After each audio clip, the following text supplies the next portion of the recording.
ആലപ്പുഴ നഗരസഭാ കൌൺസിൽ യോഗത്തിൽ LDFന്റെ ശക്തമായ പ്രതിഷേധം. മഴക്കാലപൂർവ്വ ശുചീകരണ പ്രവർത്തനങ്ങളിലെ നഗരസഭാ ഭരണസമിതിയുടെ അലംഭാവം ചൂണ്ടിക്കാട്ടിയാണ് പ്രതിപക്ഷാംഗങ്ങൾ നടുത്തളത്തിലിറങ്ങി പ്രതിഷേധിച്ചത്.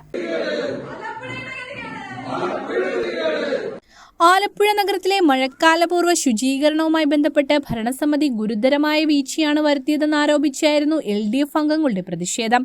കൌൺസിൽ യോഗം ആരംഭിച്ചയുടൻ തന്നെ പ്രതിപക്ഷാംഗങ്ങൾ നടുത്തളത്തിലിറങ്ങി മുദ്രാവാക്യം വിളിച്ചു. ഇതോടെ ഭരണ പ്രതിപക്ഷാംഗങ്ങൾ തമ്മിൽ കടുത്ത വാക്കേറ്റവുമുണ്ടായി. പ്രതിഷേധം നിയന്ത്രണാതീതമായതോടെ കൌൺസിൽ യോഗത്തിന്റെ അജണ്ടകൾ വേഗത്തിൽ വായിച്ച് പാസാക്കിയതായി പ്രഖ്യാപിച്ച് ഭരണപക്ഷം യോഗം പിരിച്ചുവിടുകയായിരുന്നു. ചെയർപേഴ്സൺ മോളി ജേക്കബ് ഉടൻ തന്നെ കൌൺസിൽ ഹാൾ വിട്ടുപോകുകയും ചെയ്തു. ആലപ്പുഴ ബീച്ചിലെ മാലിന്യ പ്രശ്നം ഉൾപ്പെടെ നഗരവാസികളെ ബാധിക്കുന്ന സുപ്രധാന വിഷയങ്ങൾ ചർച്ച ചെയ്യാതെയാണ് ഭരണപക്ഷം അജണ്ടകൾ പാസാക്കിയതെന്ന് പ്രതിപക്ഷം ആരോപിക്കുന്നു. കൌൺസിൽ ഹാളിന് പുറത്തും ചെയർപേഴ്സന്റെയും സെക്രട്ടറിയുടെയും ഓഫീസുകൾക്ക് മുന്നിലും LDF കൌൺസിലർമാർ പ്രതിഷേധം തുടർന്നു. നഗരത്തിലെ ശുചീകരണ പ്രവർത്തനങ്ങളിൽ അടിയന്തര നടപടി ഉണ്ടായില്ലെങ്കിൽ സമരം ശക്തമാക്കാനാണ് പ്രതിപക്ഷത്തിന്റെ തീരുമാനം.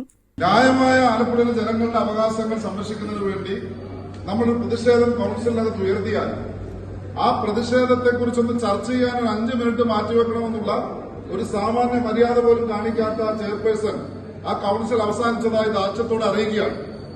ഇത് നിയമപരമായി നമ്മൾ ചർച്ച ചെയ്യും.